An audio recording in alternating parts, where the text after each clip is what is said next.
Hey everybody, so today we are going to be sketching our idea for what we are going to use for our sculptures. The sketch is really important for our sculptures, so I really don't want you to rush through it. I want you to take your time on the sketch and then write some detailed notes of how you're going to sculpt that. After that, we're going to do just a little bit of practice using some of the important techniques with the polymer clay, and I have a sheet here that has all of those techniques on there. So we're going to start by going over my sketch, what I put for the notes, so that you can get an idea of what you will need for yours. So let's look at mine. Alright, so I have the piranha plant from Super Mario. This is something that I made a couple years ago, and I did make it out of the air dry clay. Unfortunately, it did break, but I'll try to find some pictures of it to show you.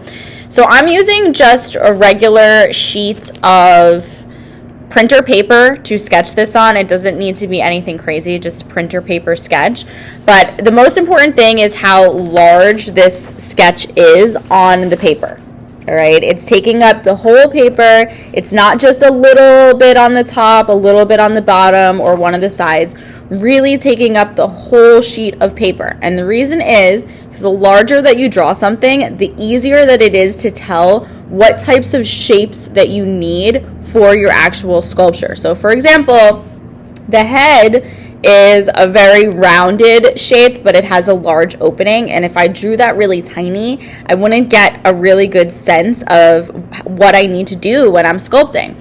And then I have little notes, which are kind of hard to see, so I'll put a picture up of this as well on each of the little parts to this. So I'll read these notes to you. It says that on the top part here, I made this head separately and then attached it to this wire part. So wire is something that we're going to be using when we are sculpting, because if you have something that has a really long neck like this, or different parts that need to be attached together, then you will need to use a wire to make sure that they attach well.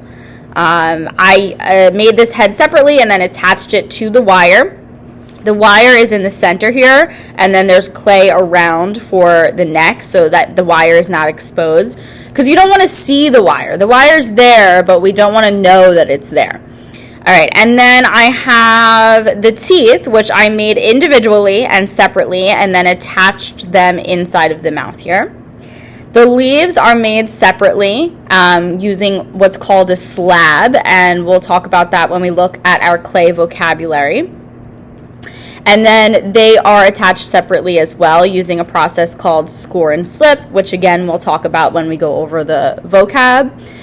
They are very fragile, so they are going to be attached to the side of the pot. Now the piranha plant itself, how it is in Super Mario, they're not attached to the side, but in order for this to work, I did need to attach it to the side so that they didn't like snap off, because they can be very fragile if you don't do that.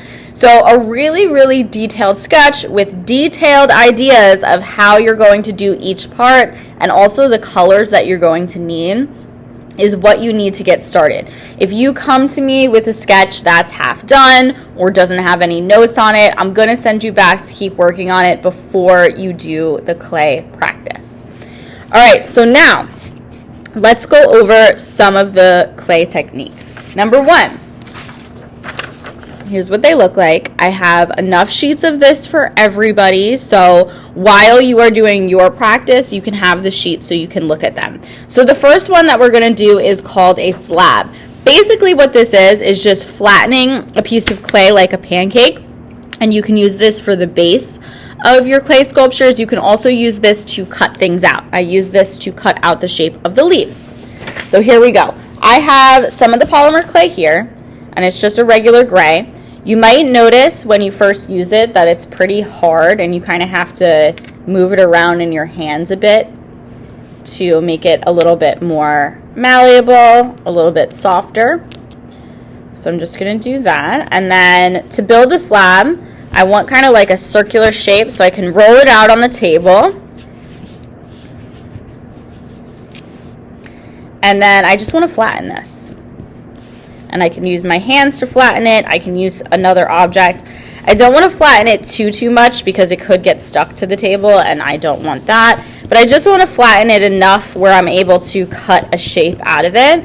So let's say I want to use a heart, okay? So I can use a little push pin or one of my knife tools and just draw a heart in the slab.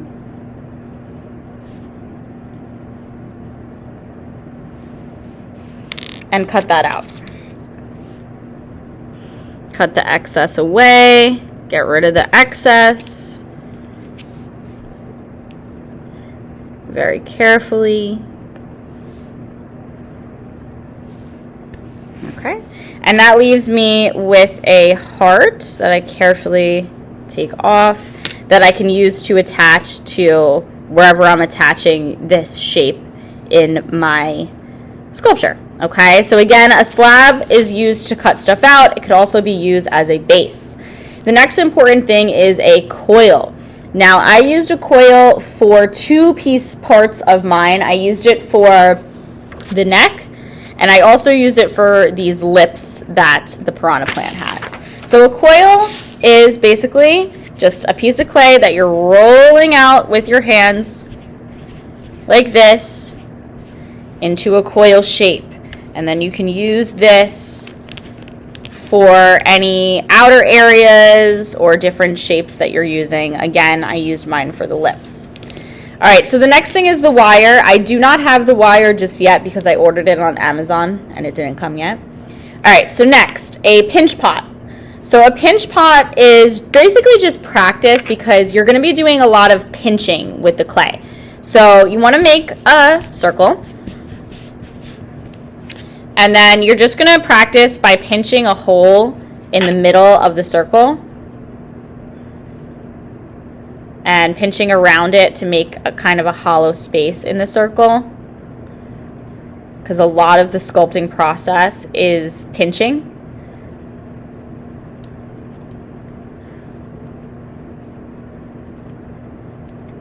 Until you kind of have somewhat of a pot shape. Okay. This next one is really, really important. It is called score and slip. This is how we join pieces of clay together to make sure that they stay after the baking process. So let's say I'm trying to join this circle with this circle and put them together.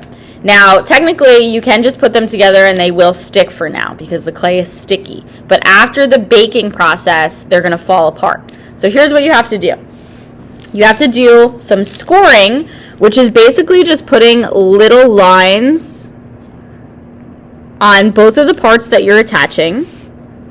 So you just put little lines one way and then the other way on both parts that you're attaching, adding just a little bit of water, so you could just dip your finger in some water and just put it on both parts and then attach them out that way. So this really makes it so that after the baking process and after the drying process, these two are going to stick together. If you do not do score and slip, then these really, really won't stick together. Okay, so after you're done with your sketch, and I approve it, I'm going to give you one of these sheets, and I'm going to give you a small bit of clay to practice with. Now, make sure that you're not keeping this small bit of clay that I give you. You need to give it back to me at the end of class because we don't have a lot of this, all right? And I don't want to waste any by you taking it. So if when you're practicing, you're not keeping the clay, you are giving it back. So let's get started.